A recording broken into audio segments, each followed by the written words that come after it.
I'm not sure I can help anybody with this. I am not sure that I completely understand this, but I know some of the suffering inflicted by the perpetrators in Pittsburgh and Britain followed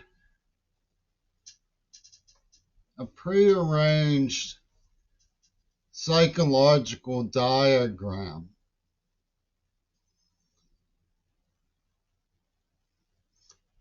which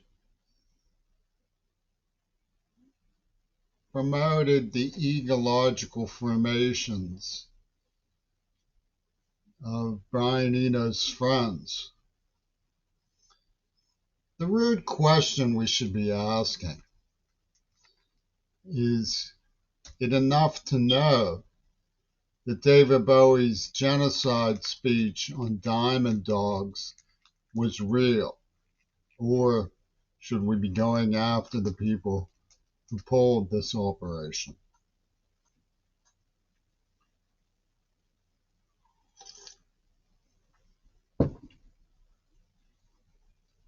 The jackal who attacked me was named James K. And I am named James C. So there was a James bondage in a KC symbol.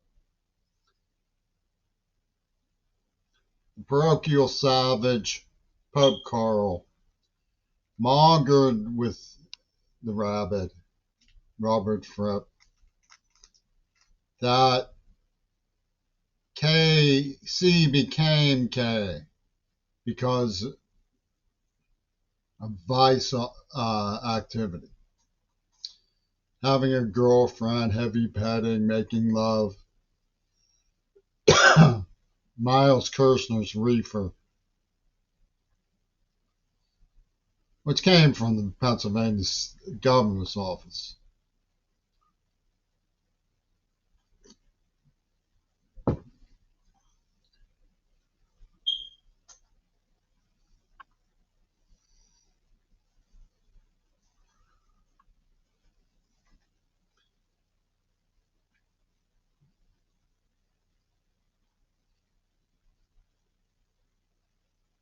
So this pun system was James Bond and James Bondage, and the kid who lured me into it was named Ian, like Ian Fleming and Ian McDonald. His sister was named Patricia, and his mother was named Edith, like Fripp's sister's name Patricia and his mother's name Edith.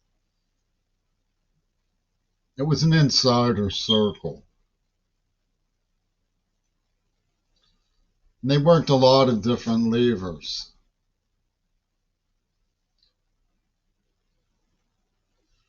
The people who could stop it, I suspect, are the people who know the most about who is responsible, the people who really got it going and who know what's going on and who could have intervened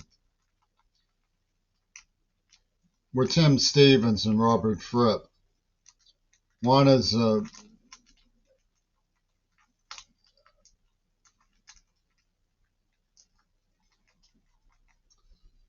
black civics person of the sort you expect to show up in recalcitrant cities who don't want white people anymore and so on. Kind of person to find a girl to identify herself with her welfare ID when she robs you, shakes you down. There's nothing you can do about it. He's the NAACP honcho. And of course, the fact that Andrea Swimmer was a slander hireling from the Jewish community would have been obvious to somebody who didn't degrade people for fun. both Fripp and Tim Stevens lack any sort of integrity. That they would do this to someone who was deaf is so indecent that they've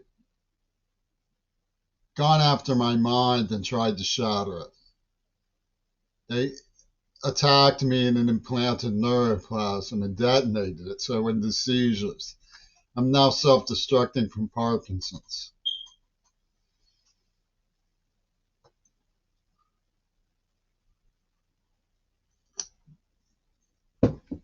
We moved to get away from adult pedophiles who had tortured me and used me for sex, had me in a state of coma, and I couldn't express what had happened. Later, when the University of Pittsburgh Zionist community exploited this alexithemic trauma, they had me hypnotized to write articles like Reliving the Nightmare about the Jewish Holocaust. In fact, when I wrote to Primo Levi, he threw himself down a staircase.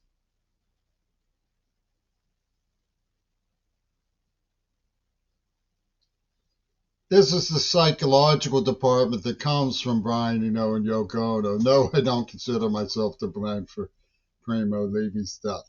I wrote to, they wouldn't dare show that letter. It was deeply empathetic to him. The Krokag Reguster and Brian Eno are to blame for his death. These people get so many people killed, innocent bystanders, ripper murdered, and then say it's your fault. You made us twist our ankle.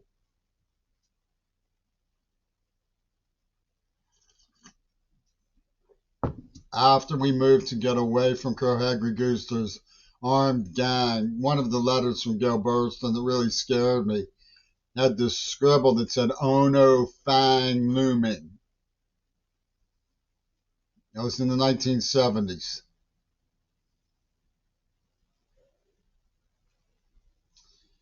We moved to get away from her. We ended up back in the Holocaust survivor community, where I Love Sarah Saran had been written on the garage out back in 1966. It was Kodak dated. Jim Mars wangled that into the safe in Austin, where he holds his precious, his birthday presents.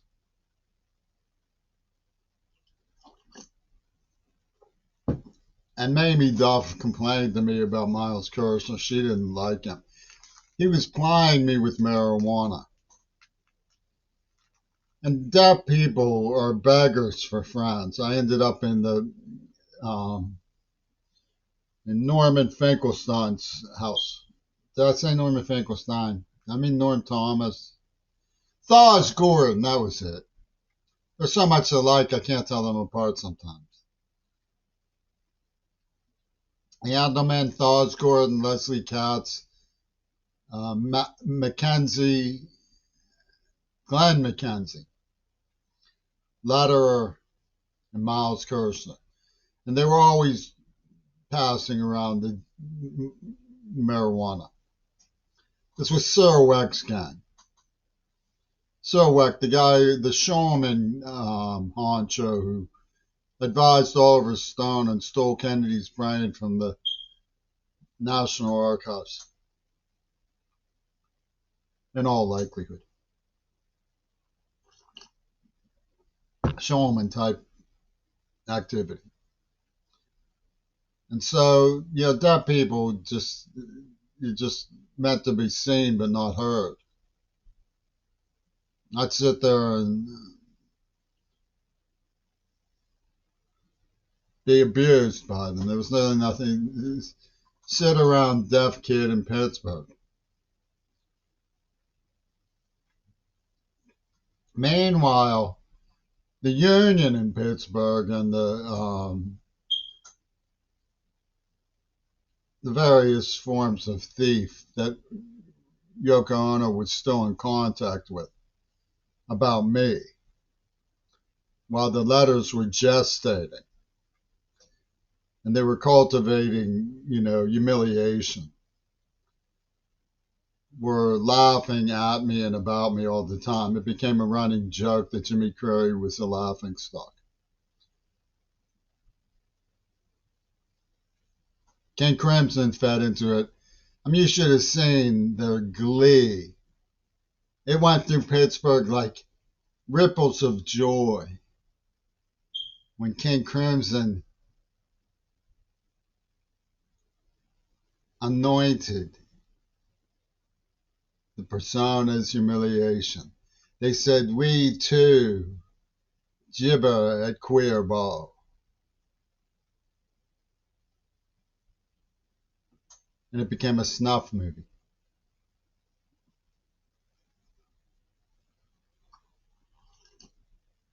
But what I was doing was biding my time. It began to dawn on me that Miles Kirshner must be working with the Wattenmakers. It wasn't clear what it was they were working on. Jerry at Rodef Shalom, no, was it Rodef Shalom, B'nai Beth Shalom? The one that's up on Shady and Wilkins, I guess. Oh, Shady and Hobart, or Wilkins. Not Wilkins, no. Shady and Picasso, no. The street that runs down where Weinstein's used to be, where Russell Bennett worked, and Andrea Swimmer lived with that Chinese guy. He'd grab my hands and push them into boiling hot water and shout, "No time! No time!" Marty Roth worked there. He'd sneak into the upstairs refrigerator like he was hiding human organs.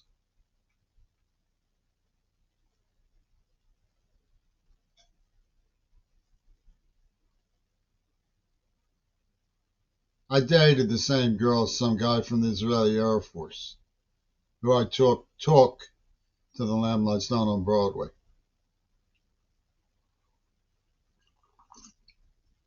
It was dumb. I had a front row seat. We had to sit in the front steps of the second balcony because I had him with me. Because I only had one front row seat. I bought it for myself. I was always very isolated, abandoned, and lonely. We waited afterwards because the statue of Rael looked so real. We thought Penis was on stage and was going to turn around.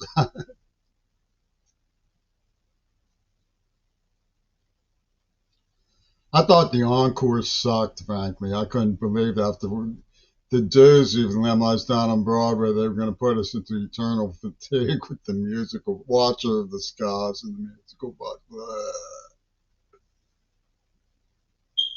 I imagine it was too tired to do supper's ready, but he could have done something, you know, creative. Like their best song is "I Know What I Like in Your Wardrobe." That would have been nice.